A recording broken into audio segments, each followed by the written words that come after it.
ក្រាកស៊ូកន្លែងតកែខ្ញុំប្រុសដើរសងខាងទាំង4នាក់ដល់ពេលផុសពីក្រាខាងនេះហើយបានគេដើរកដាលតាមក្រើយអញ្ចឹងអត់ដូចគៀអត់ចឹងថៃបានអត់អញ្ចឹងគេចុះឥឡូវពងដើរខាងនឹងអ្នកណាគេចង់ទៅទឹកឯងគេចុះជើងជន់អីជន់ដីអូដោតពីនចុះប៉ុណ្នេះ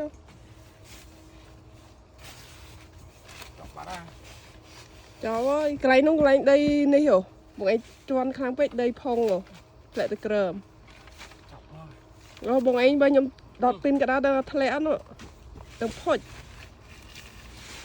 អូទៅមកពេលគៀងទៅមកហើយចាំមិញឈប់សម្រាកមួយថ្ងៃទៅពេលថ្ងៃនេះជាប់តែកែតែមកទៀតបដូរផ្លាកអីគេយ៉ាងមើលដល់ពេលទៅឲ្យប៊ូលីមប៊ូ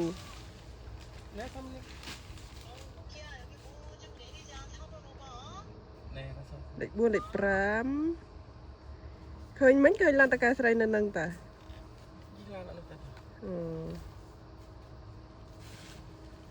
ម៉ោងទៅ9ហើយនឹងប៊ូតាហើយនឹងប៊ូទៅតាមលីមប៊ូវិញ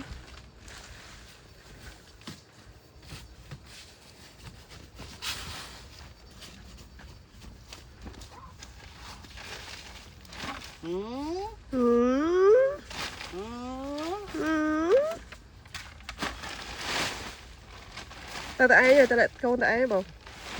lạiកូនតែឯងបត់ខាងទាញឲ្យតឹង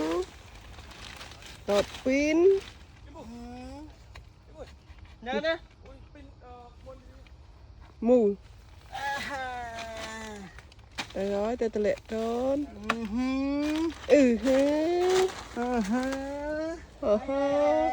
ទៅតាមគេទៅលាក់កូនទៅដាំបន្តិចទៀត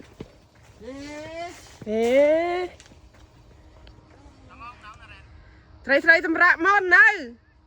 2នាក់គាត់ទៅលាក់កូនរងលេខ 4 លេខ 5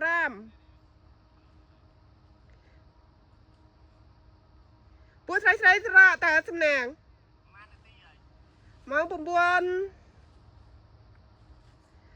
នាទី 9 7 នាទី